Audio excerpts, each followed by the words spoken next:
hindi ka malaglag. Yan na naman tayo. Nag-drive na naman tayo. Ang hirap pag nag-drive.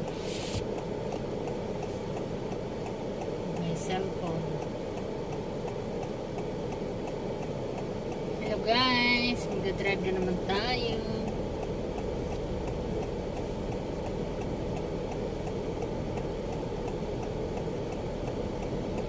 Susunduin ko lang yung aking friend. Masyal daw kami kasi holiday naman daw namin sa trabaho. Ang problema guys, napakainit. Parang ayaw kong lumabas kaya lang pinipilit ako. Please daw, sunduin ko daw siya. Sunduin ko daw siya guys. Napakainit. Napakainit ng panahon. Mag-iikot-ikot kami. Mag-iikot-ikot kami, napakainit. Mas mainit pa sa Pilipinas ang summer dito sa Japan guys. Kaya hindi ko alam kung kakayanin namin maghapon mag-ikot-ikot. Wala naman kayo mga pera. Tingin-tingin daw kami ng mga brand. Wala kaming pera. Tingin-tingin lang. Kaya nga lang mainit. Kaya nakakatamad. Ay, Diyos ko. Buhay. Holiday sa trabaho, manahimik sana sa bahay pag walang pera.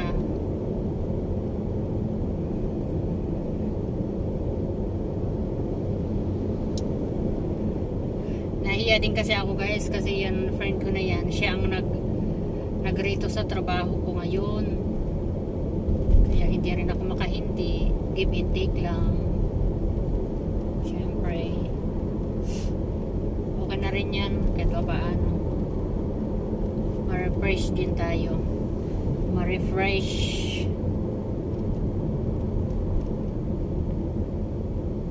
Para yan utak natin maliwalas.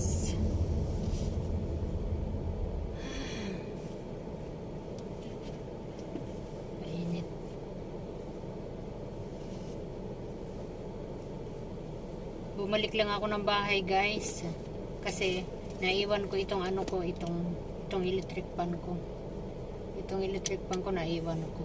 Binalikan ko sa bahay. Malaking tulong nito oh.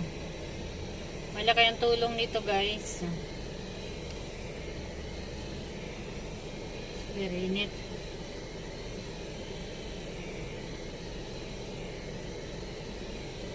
Habang naglalakad kami, ayan, sa kainitan, bagay na bagay ito, dalin-dalin ko. Sayang yung battery. Mamaya na pag naglakad kami. Nasa loob naman ako ng car ngayon.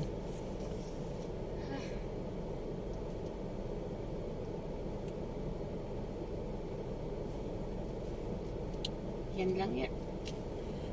Ayan lang yung life ko guys dito sa Japan.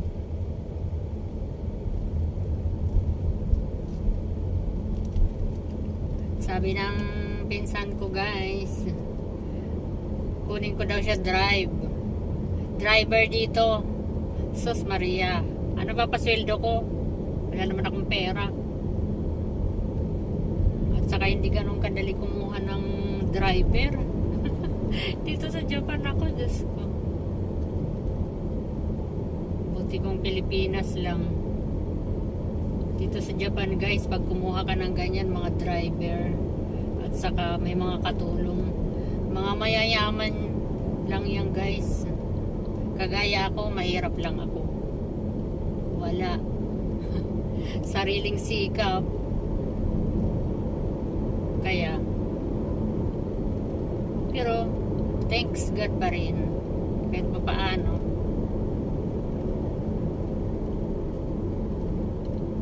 Compare mo naman sa Pilipinas ang mahirap at sa Japan na mahirap, iba naman. Kaya kahit pa paano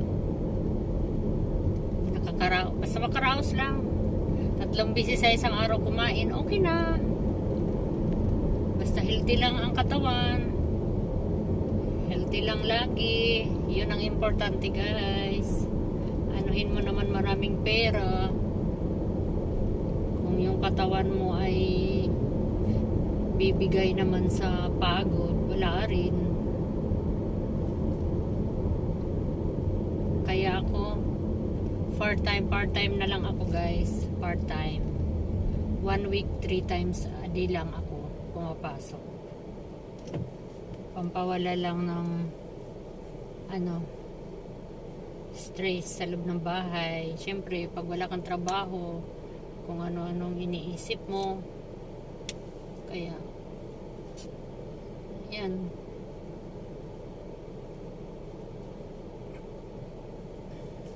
Mag part-time kahit 3 times a week lang. Pag uwi ng Pilipinas, kahit paano may pamasahe ako. Okay na yan. Malapit lang naman dito ang airport dito sa bahay. Mula dito sa bahay, airport ng Kansai, mga 15 minutes lang naman, guys, sa taxi or car. Kaya pamasahe na lang sa eroplano, yun problema ko.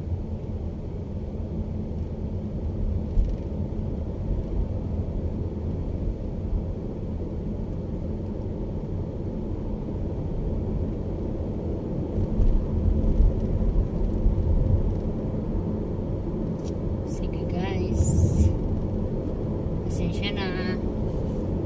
Sinishare ko lang ang aking life dito sa Japan. Gusto kong patayin itong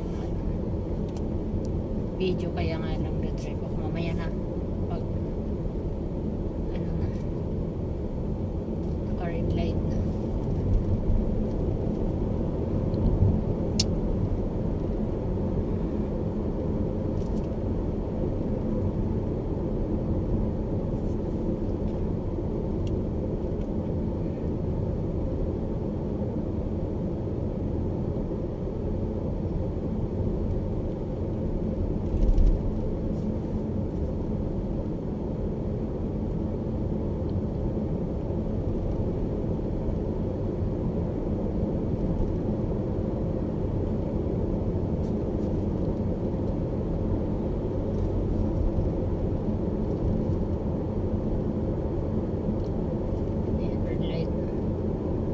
Light na siya.